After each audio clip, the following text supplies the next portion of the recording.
Hello, and welcome to Intersect Online 2021.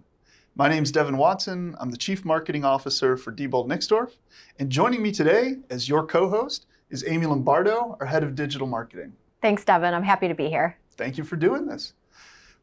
Normally this time of year, we'd be gathering for an Intersect conference in person. Unfortunately, times being what they are, we're on a soundstage. Our crew is wearing masks, Amy and I are social distanced, and that's just what it has to be right now. But we're looking forward to seeing you all in person as soon as it's safe to do so. In the meantime, we're going to have the same spirit of collaboration that we have had at past Intersect events. So clients, partners, industry, and technology experts are all going to share their ideas today. So at the bottom of your screen, you will see a Q&A feature. Please use that to post questions, post comments, and post your ideas. We're going to respond to as many of those as we can in real time, and anything that we can't answer during the program, we will follow up afterwards.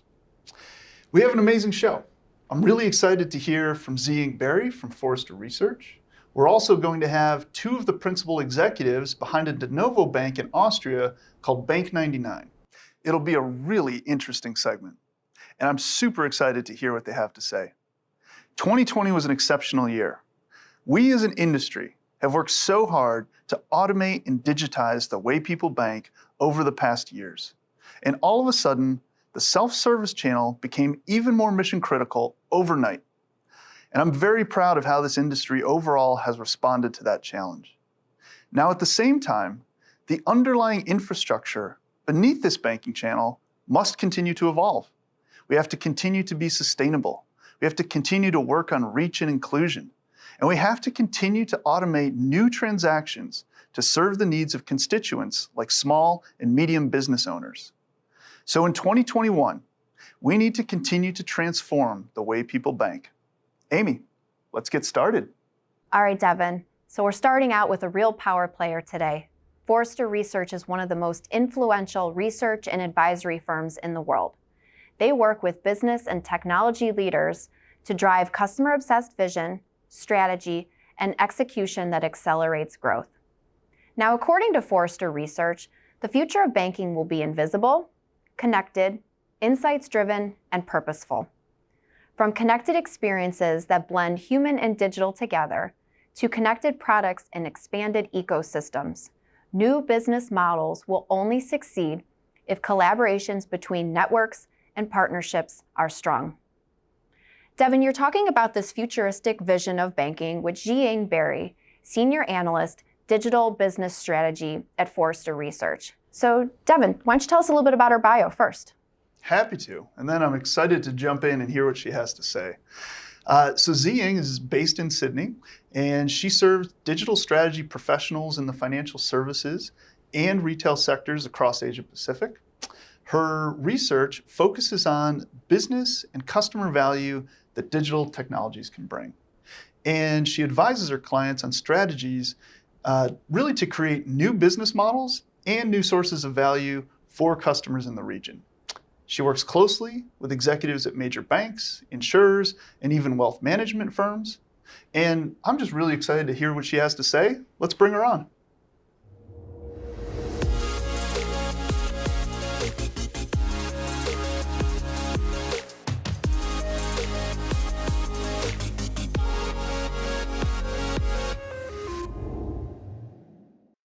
All right, it's great to see you, Zhi-Ying.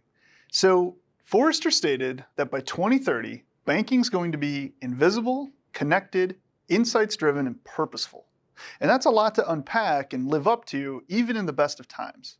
So with the advent of COVID-19, how do you see the industry changing now? Yeah, so I would say that, for the financial services firms, they have already met with a multitude of different challenges even prior to COVID. And COVID actually accelerated years of development into just a couple of months. So now we're seeing a number of drivers that they have to contend with. Mostly around, one of the drivers is around consumers, right? Where consumers are really looking at, different types of firms and institutions that they can trust.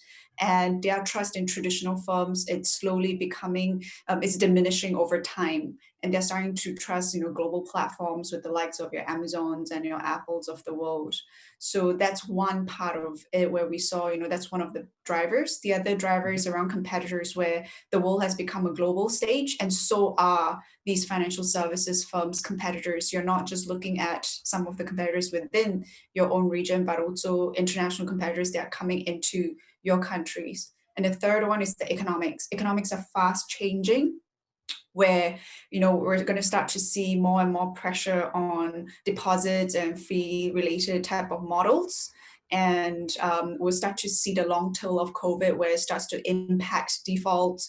It will also start to impact some of these fee-based models, and depressed spending will then create a drag on profitability. And lastly, it's around regulations. We've seen, the open banking mandate across different countries across the world, and that will start to accelerate, across the US and across many parts of Asia Pacific as well. So these are four main drivers that we see, which are also contributing to, the four themes that you just mentioned. So if I look at something like open banking, and I think that's going to be fantastic for the whole ecosystem because, we're using API infrastructure and we're going to unlock a lot of different permutations of what's possible. But if I rewind to one of your first comments, which was about trust and the slow erosion there, do you think that's inevitable, or is that something that can be reversed? Mm-hmm. I think just like how we lead our everyday lives, if I could give a bit of an analogy, is that, trust is built over time, many, many years, even decades, but it only takes that one incident to break that trust. And we've seen globally, no matter where you are in the world, many financial services firms, they haven't quite done the right thing. They have either, charged customers for services that they haven't received, or they open up accounts that are based on, fake names, or without some of their consent. So some of these financial services firms, they need to rebuild trust. And one of the ways that we're seeing them being able to do it is really focusing on, putting their interests first, whether it's to help them improve their financial well-being, helping them get back on track, doing the right thing by them. And that's how, you will slowly rebuild that trust and regain that trust. And once you get that trust, that's when they will give you the consent to their data. And that's when, some of these banks can then personalize experiences for them. We've talked a little bit about how organizations are changing their go-to-market strategies and processes. With COVID-19 still going on, are you seeing this reflected in shifting priorities of the different firms that you're talking to around the world? Mm-hmm.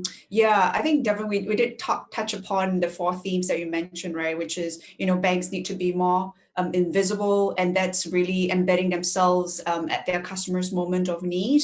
And sometimes that might risk or become at the expense of brand visibility. The second one is they have to become more connected. So thinking about assembling these constellations of value where you are orchestrating a trusted, interoperable environment where third parties can actually plug into.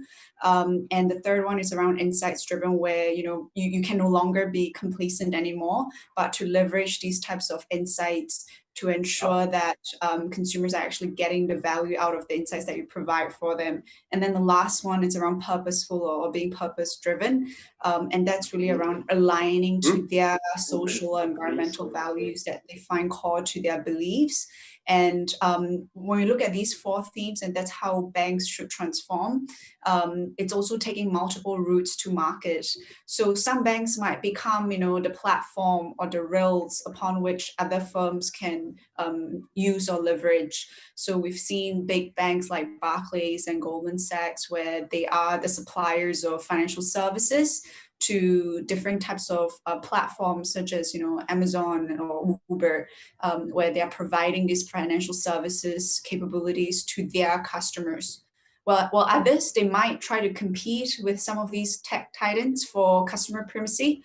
And these are the firms that actually say that getting that primary relationship is their number one strategic focus, like what ING Bank is currently doing. But what we're saying is that it doesn't have to be either or. Some banks might do it concurrently. So it is important to really identify what's strategic to your bank and to your firm, what are your strategic capabilities, and then taking multiple routes to market. Well, that's super interesting to think about how banks in some ways have to mimic, but in other ways have to compete with these tech titans, as you said. So this war for attention that's being waged across every device we have, it's being waged across every app and every provider. Do you see financial services being separate and apart from these industries, or more headed towards a day where they're going to fundamentally have to compete head on with the next TikTok or whatever it might be, just so they can win that war for attention in order to deliver financial services underneath that? Yeah, I think we see that, we're increasingly living in this world where the boundaries are blurred. So you have a ride sharing app that is supplying loans. You have, a car manufacturer that is actually a distributed ledger. And you have some of these platforms that are already providing these banking services. So I think it's inevitable that financial services firms will start to compete with, not just some of these tech titans, but also other types of firms across different sectors as they try to provide these types of financial services products to their customers. So I think it's increasingly important for some of these incumbent firms to really look at their strategy, look at what sort of value proposition they want to offer to their customers. And like I mentioned, not just looking at just one way to go to market, but taking multiple routes to market and focus on their core competencies. We're starting to see many firms that are focusing on a couple of ecosystems, whether it's a home ecosystem or whether it's a small business ecosystem, but doing it really well, so that customers will actually go to them and understanding that with the understanding that that's what they focus on and that's where their niche lies. In my mind, that's going to take a bit of a mindset shift. Many banks still are pretty leery of integrating or sometimes even collaborating with unconventional partners that they might not have the same regulations, they might not have the same compliance demands, et cetera. Yeah, I think you touched upon a couple of points, right? And the first is, which is very important in this very connected future and open future, is that no bank or no financial services firm will be able to go it alone. So they can no longer think about, I'm going to build my own assets, I'm going to compete in that world, because they just will never be able to catch up. So it's about providing and building that trusted, interoperable environment where partners or third-party providers will want to be part of this ecosystem and leverage each other's capabilities and assets to provide those services. And I think the other component that you touch upon is around trust. So in this whole open banking environment, one of the biggest reasons why different countries and governments are looking to push that forward is that they want consumers to feel that control of data is in their hands, where they are able to share this data with any service provider they choose, because these service providers will then recommend or suggest the best deals or the best offers or the best solutions for them. So it is still putting that trust or that control in consumers' hands, and they're aware of what they're doing when they're sharing this data with different types of service providers. So then they're then pushed to do the right thing and do the best for these consumers. So when we get into that world, then the whole idea of I'm actually using your data but without your consent, it's not going to happen anymore, because you need to get consent from that consumer and to explain it well to them. And our research has shown that if a consumer feels that they can derive value from that interaction, if the value outweighs the privacy that they have to give up, then that's what they will do. They will be willing to share. We call it the return on consent, the ROC. It's a great word. Yeah. So you need to be able to give them this return on consent, and they're not going to be forgiving about it. If you abuse it and you break that trust, then they're not going to share that data with you anymore. It's interesting because I think one of the historical competencies in the banking arena is really technology management. And it sounds like that's really shifting towards more experience design and partnering being the skill sets for the future that we all need to start thinking about.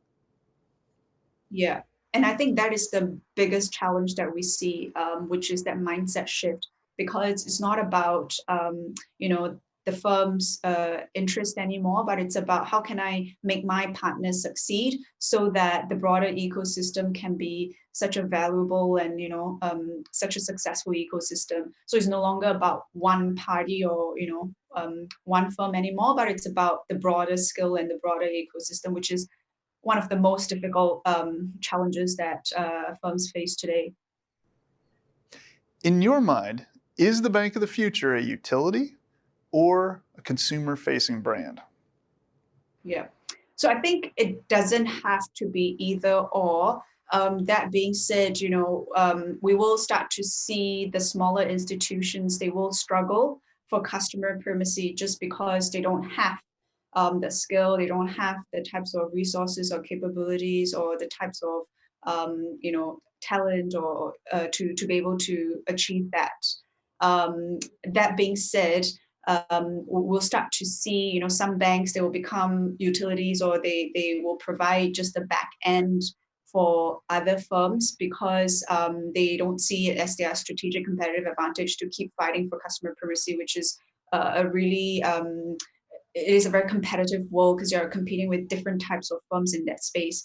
But what I want to highlight is no matter what role banks or firms decide to play, they still need to come up with the strategy of succeeding. So if a firm decides to be, a banking as a service or a back-end provider for other firms, then you need to have the strong foundational technology capability in order to power that. On the other hand, if that company is looking to fight for customer primacy, then a relentless focus on customer needs and customer experience and always going above and beyond and constantly innovating for that is going to be extremely important. So depending on the routes to market, there are different things that firms will need to focus on in order to succeed. Interesting. That's a very divergent set of skills and capabilities to focus on. One is much more technology and regulatory driven, the other much more consumer facing and design driven. So, we're looking at a fork in the road really coming up. Yeah. Well, excellent, Zhi-Ying. This has been super insightful. We really appreciate your time. Thanks for being with us for Intersect today. Thank you for having me. Devin, that was great dialogue. Is there a particular topic that resonates the most with you? Well, there was a lot to unpack there, but if there was one thing that stood out, and I'd like to have a complete second session with her on this topic, Zhi-Ying said, embed yourself at the consumer's moment of need. And to me, that spoke volumes, right? Because when you're thinking about a self-service network, being available, being in the right time, and having the right transactions available for that customer, that's what it's all about, right? And when we talk about connected commerce, the idea of using software, API infrastructure, and a partnership ecosystem around your bank to bring new services out to the consumers to help them with their daily life, that's the whole story, right? So we could have a whole second Intersect just on that one sentence. That's what jumped out to me. So let's build off of that. Let's get the audience involved here with a poll question. So up on your screen, you will see the question there. So what are your organization's leading priorities for 2021? Feel free to select the best answer, even select up to 2. The answers are digital banking roadmap, advanced technology deployment, improving the customer experience, driving customer acquisition, branch and network changes, cost management, and finally, compliance and risk management. So take a moment to look that over.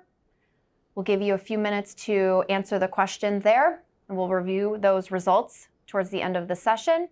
Again, just as a reminder, if you have a question for the speakers or a comment that you'd like to share, feel free to use the chat feature. Devin, is there a answer that you would select there? Yeah, I kind of wish I could reach my laptop from here because I'm dying to chime in. If it was up to me, I'd be clicking on branch and network changes. I think the world has fundamentally shifted. Infrastructure like that is going to change no matter what. I think that's a no-brainer. The other piece is improving CX, right? And customer experience is the axis of competition these days. So those are the two. What about you? So as a digital marketer, I would definitely pick improving the customer experience, always looking for a way to connect in the most relevant and meaningful way with our clients. Great, we'll check out those results a little later on. Up next, we have a really cool customer testimonial. Austrian Post is the leading logistics and postal services provider in Austria. In April of 2020, the organization launched a brand new initiative, a neobank they call Bank 99. What's so amazing about this project is that Austrian Post kicked off the implementation of Bank 99 a mere 337 days prior. Yes, folks, less than a year, with nothing more than a plan, motivated people, and knowledge of what was required. They needed a convincing strategy, an efficient operating model, and a distinctive market proposition. I'm excited to introduce Bernhard Schmidt, Chief of Staff, and Michael Wiedeck, Chief Sales Officer at Bank 99. They're going to share the behind-the-scenes reality of undertaking this massive initiative, what worked, what didn't, and their advice for anyone else crazy enough to try something like this, especially during a pandemic. And in different hands, this whole initiative could have gone south in a real hurry. These folks are experienced, they're savvy, and they were able to stay agile to adapt and overcome some really unexpected challenges. I can't wait to talk to them. Bernhard has more than 15 years of management experience in various Austrian and international banks. He joined Austrian Post in 2019 specifically to take on this project. And among his other responsibilities, he oversaw the launch of Bank 99. Prior to this, he served as general counsel and executive director at other Austrian and international firms. Michael has more than 16 years of experience in banking, sales, and financial services. He worked at several banks, including Anati and Bavag Group, prior to joining Austrian Post in November of 2019, again, specifically to work on this project. So welcome, gentlemen.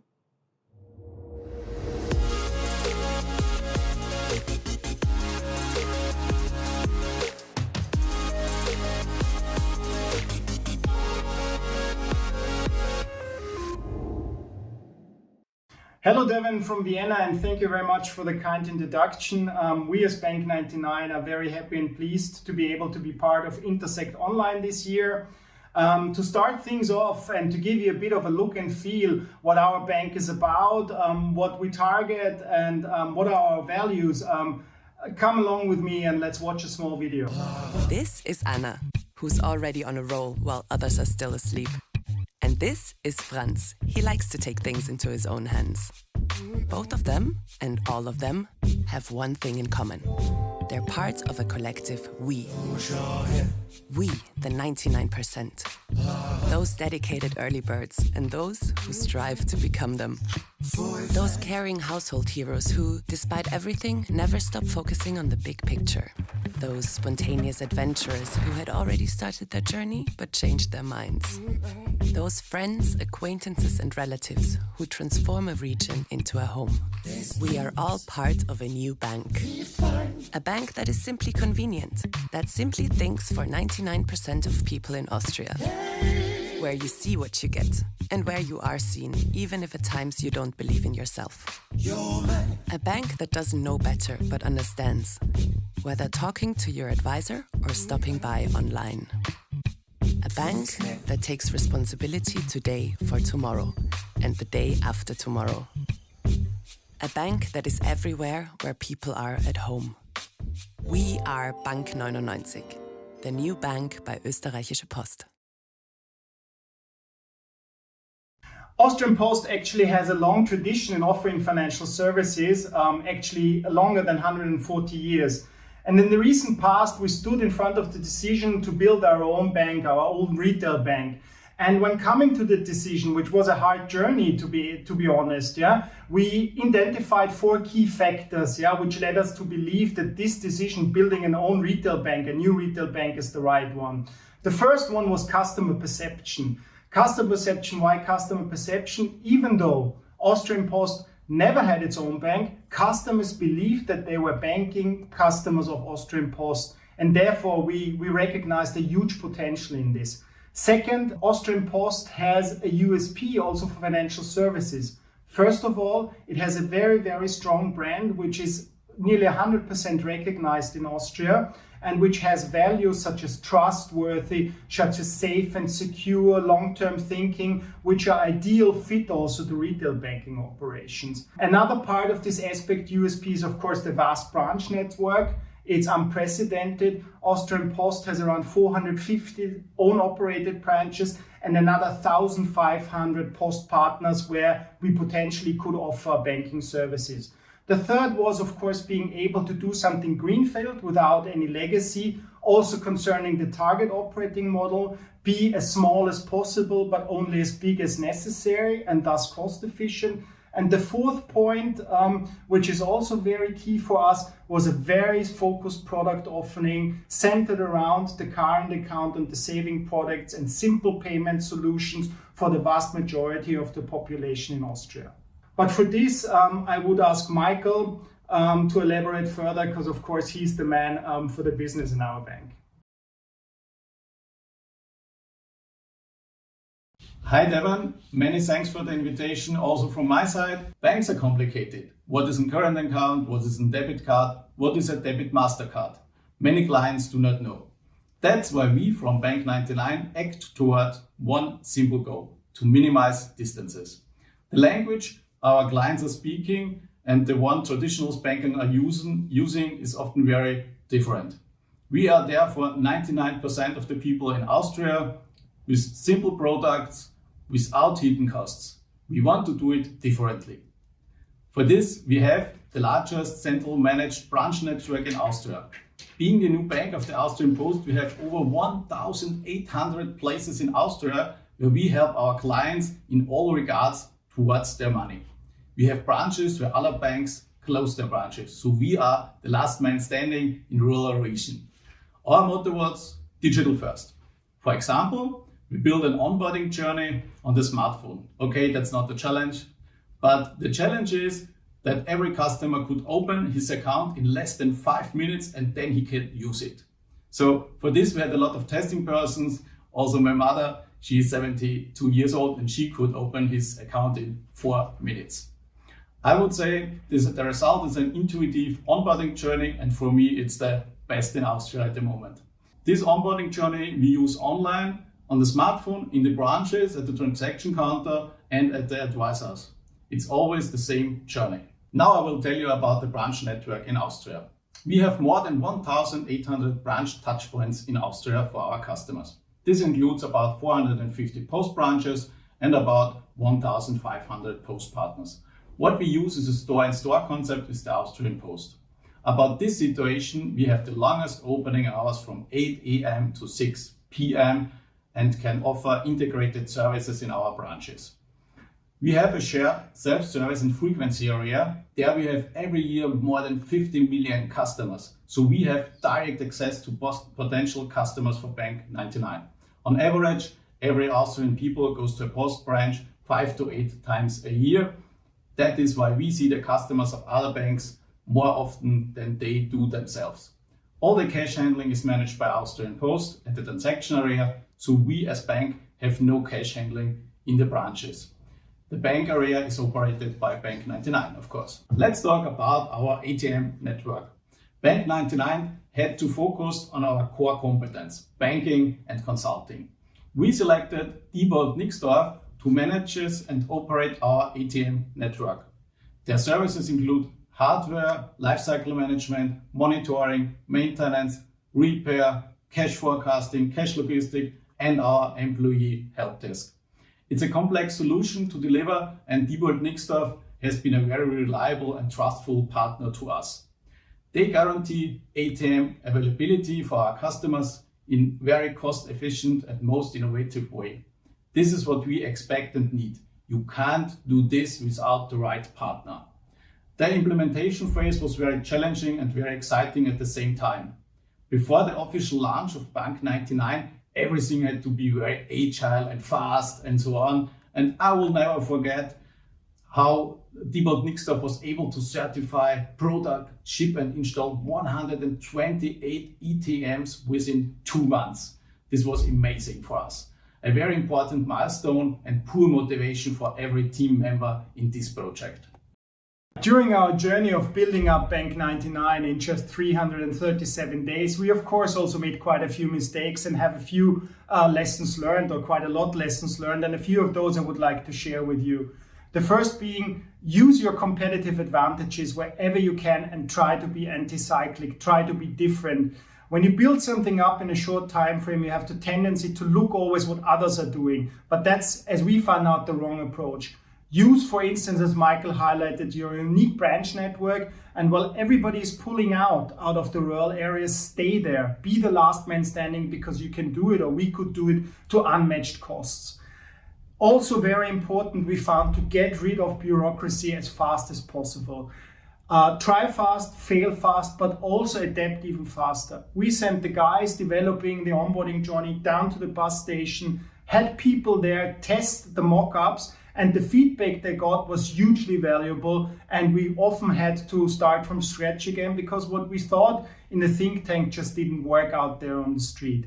What's also largely important from our point of view is a cultural change. You have to establish a we understanding of the team down to every little team member in the team, and everybody has to know what's happening. Yeah?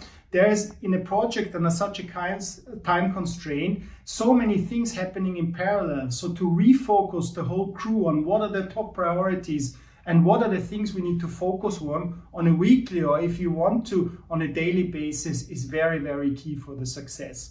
And last but not least, collect data as much as you can from the very beginning, even if you don't know what you're going to need it for, because that's a huge treasure you're sitting on. And later on, you can focus on making the organization data fluent and can base your decisions on actual data rather than on feeling. That would be our lessons learned and our advice in building up this bank. Now we have more than 65,000 customers in the Bank 99, and in the high season we opened more than 1,000 accounts per day. This was very tricky for us. Now we are working on new products. We want to provide simple, transparent and easy to use retail products.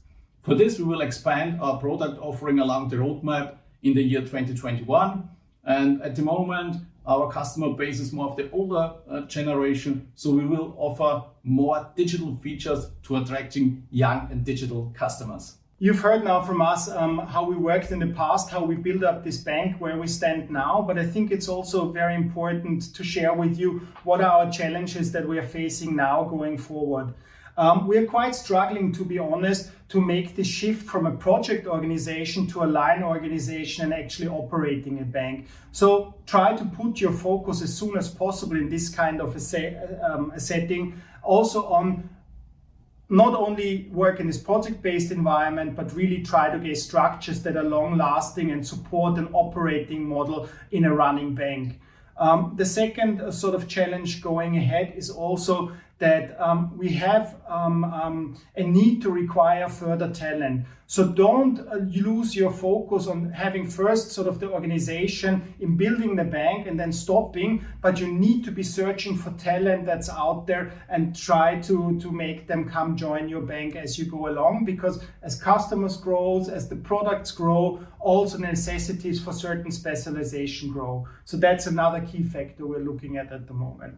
And the third of not all, we went live with an MVP, a minimum viable product, also because of the time restraint. But please never forget, and that's also what we have to remind ourselves every day, that this is an MVP and we actually want to make it into an MLP, into a most lovable product. So don't stop, don't tap yourself on the shoulder too much, but go ahead and make those products better for your customers, because that's what they expect.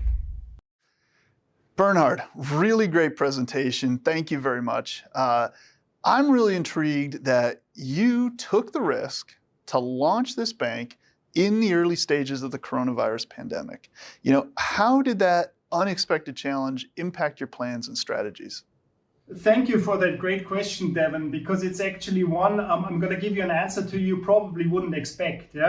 the COVID-19 crisis for us, and we went live in the middle of it. The lockdown happened on the 16th of March and we went live on the 1st of April, showed us that we were spot on with our market proposition, because in times where everything locked down, where everything was concentrated in a very small moving radius, we were there everywhere in Austria with our self-service branches, with our ATMs, with our branches, with our online offerings, all working seamless together. So the necessity for the population to have access to cash and to have access to banking products was sort of hard tested in the middle of the crisis and proved us right with our approach. Thank you, Bernhard. It's really great to hear how your team was able to adapt to the challenge.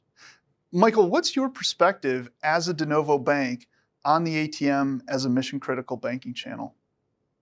Thanks for this question, Devon.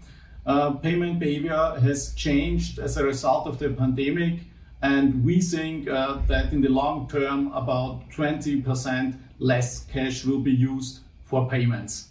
The transactions at our ATMs have settled at this level.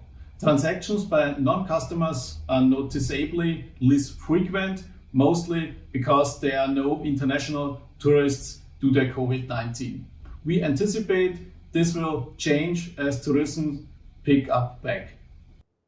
Bernhard and Michael, thank you both.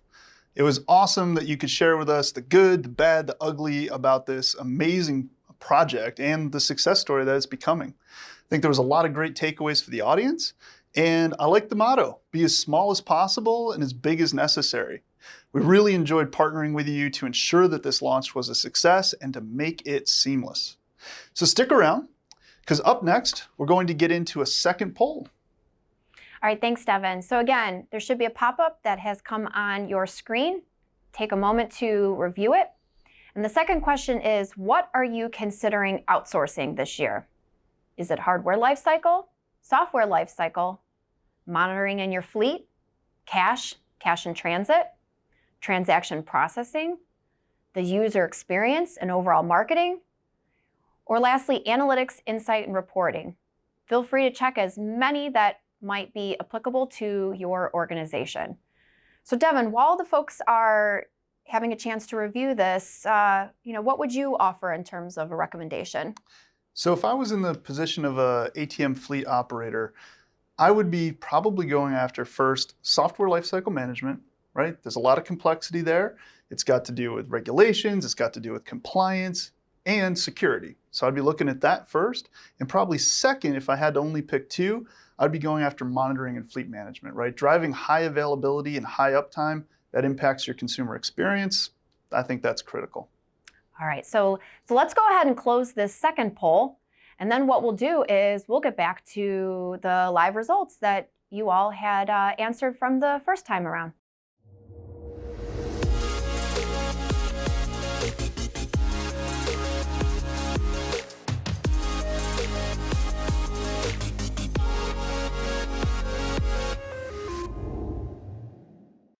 All right, so let's take a look at the results from the first poll question that we conducted earlier. So you should see the results popping up on your screen here, and our crew here in the studio has shared the results with us. So just as a reminder, the question was around your top priorities for 2021. So Devon, why don't you share some commentary with everyone? Happy to. So looking at the results over here, Amy, one clear thing stood out above all others, and that was improving CX customer experience. I think that was one of our predictions, so we got one right. Happy about that. And really no surprise that it came out on top, right? The customer experience is what differentiates you as a provider. It shows the customer why they should stay with you, and evolving that year over year is not only a retention mechanism, it's also part of the cross-sell, part of the upsell. So no big surprise. Second place was the digital banking roadmap. And in banking nowadays, what isn't digital, right? Automation, digital is behind the scenes of everything we're doing. So that wasn't a surprise. And number three, advanced technology deployment. I think that's pretty interesting because that can mean a lot of things, right? That might mean, using machine learning and IoT to drive higher uptime and availability. It could mean some more advanced stuff. Who knows, right? The other piece that I found interesting is coming in tied for last place was compliance and risk management. And I think that's a little bit of a function of kind of who you ask, right? If you were to ask the head of risk or the chief information security officer, you're going to get that one bubbling much higher on the list. If you're talking to the business side of the house or the operations side of the house, right, it's going to be all about consumer experience. So neat poll results, right? Right. And obviously, a myriad of answers here, which would speak to the fact that all banks have different strategies and, different challenges where you are around the world. Yep. Okay, so let's move to the results of the second poll question. And again, this one was all around outsourcing and what banks are considering for the coming year. So again, Devin, results are up there, and what can you share with us? Sure. So I'm getting them a little bit in real time while everybody else is. So software lifecycle management came in first. And again, that was one of our predictions. So we got another one right. And I think that makes a lot of sense, right? The software lifecycle has a lot of key components, right? It's not just about updating your user experience, your ability to do personalization, advertising, things like that. It's also got a lot of compliance, risk, security patching, things like that that are just ongoing operational overhead, if you will. So I think that's interesting that came up first. Number two was monitoring and fleet management. That was also one of our predictions. Again, kind of interesting that everybody's thinking about that, right? And we've talked for a long time now about the world trending towards more of an as-a-service model, right? Monitoring, fleet management, that's one of those topics where you can do that all in-house. You can do that with a partnership and take some of it to an as-a-service model. So interesting that came up number two. Hardware lifecycle management, and then cash and cash in transit. Both of those things came up pretty similar scores. So, again, those are really about the day-to-day operations, right? Managing the life cycle of equipment, and then also on CIT, right? How do you be more efficient? How do you take extra work and extra cost out of the system with things like cash recycling? That's also a green topic, if you will, right? Sustainability has a lot to do with, are you putting trucks on the road more often than you need to? There's a lot of efficiency and a kind of a good sustainability story to be had there. Well, right. And of course, we've seen over the last year or so just how the channel model has shifted, just with more folks maybe going through the ATM, through the drive-up line. So that's no surprise to me either. So, okay, so thank you to everyone who commented on those polls. And so let's move to some questions that the audience has submitted. And so the team has handed these to me. So let's go through those. Okay, so Devin, first off, what have you heard from banks over the past year about how they're staying resilient and continuing to grow? And how is that information informing your upcoming projects? There's a lot in that one. So maybe let's break it into a few pieces. Remaining resilient first. So 2020 was really a year all about resiliency. And that means a lot of adaptation. Our customers had to adapt some of their protocols. They had to close branches. They had to change what happens inside a branch, adapt hours, all sorts of things. We as a provider had to do the same thing, right? New service protocols, new protocols to both protect our people, protect our clients, and do things like sterilizing machines, sanitizing via a wipe down process, things like that. So resiliency was all about adaptation. Looking at the other side of that, right? How do you continue to grow? To me, that's really a software story, because while the devices in your fleet, those capabilities, they're really about the operational side, right? What transactions can you offer, et cetera. The software side is about that personalization, the user experience, being able to offer people a login, whatever that might be, that knows them, shows them, wows them a little bit with what's happening. That's a software story to drive growth and retention. All right. So next question. Is Diebold Nixdorf able to deliver the services that Bank 99 used and maybe in other parts of the world? Great question. And Bank 99, that partnership is so cool to me. I love what we've done there as a team. And while an engagement like that is, of course, very customized and personalized to their environment, the underlying capabilities that we brought to bear, Those are things that we do in 100 some odd countries around the world. Those are things that are really standardized for the Diebold Nixdorf portfolio, and then we personalize them to match both the situation and the strategy for our customers. So the answer is yes. All right. Okay, so the next question, which we see this quite often, so I'm glad this individual had shared this. And so we're a small bank. How can we keep up with the big guys who have the amazing digital strategies and tons of digital capabilities? It's another really interesting question. And, first of all, I think anybody can have a great digital strategy. You don't have to be big to have a great digital strategy, right? It does help to have some more horsepower when it comes to implementing it. Mm-hmm. So I think what I would say is, the world is getting increasingly complex. You can't be a master of everything. Engaging the right partner ecosystem to help you solve those problems, help you advance your strategy, that's the way you have to solve that. Don't try to take everything in-house. Partner with the right providers in the ecosystem, bring them together, integrate those offerings, and adopt an as-a-service model to take some things off your plate so you can focus on the biggest levers for whatever your strategy might be. Okay.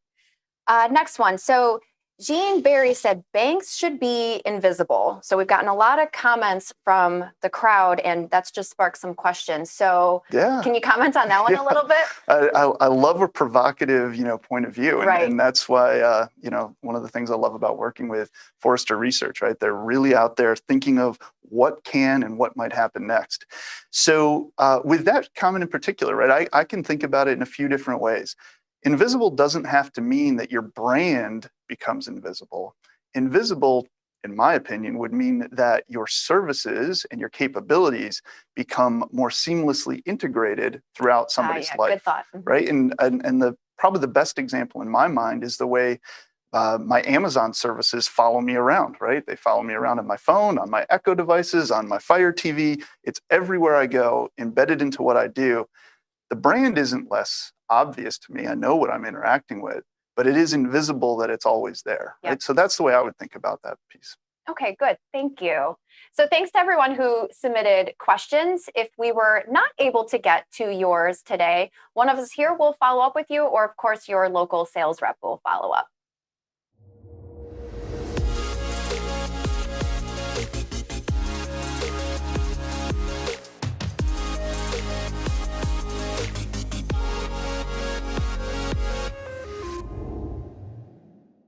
Wow, Devin, we covered a lot of ground there in a short amount of time. We did. The bottom line is, it's time to get agile and think differently about how to transform for the next decade of banking. Where will your institution be in 2030? None of us have that perfect crystal ball, but we can help you prepare for whatever comes next. We know these days there are fewer chances to get together in person. The world around us has changed, it continues to change, and we're creating new opportunities to engage with digital sessions just like this one we held today and virtual experience center visits. So I encourage you to explore what we can offer you and your teams in one-on-one virtual sessions hosted from any of our global customer experience centers. I personally love being part of these because it gives us a chance to deepen the conversation and really brainstorm and workshop together what are the right solutions for your individual situation and strategy. So thanks for joining us for our first Intersect Online event. We've got an incredible schedule taking place over the year, from hybrid events to new virtual sessions, and hopefully some in-person conferences too. You can stay up to date with all the latest Intersect news at dieboldnixdorf.com/intersect. Now, here's a sneak peek of what you can experience in one of our virtual workshops. See you next time.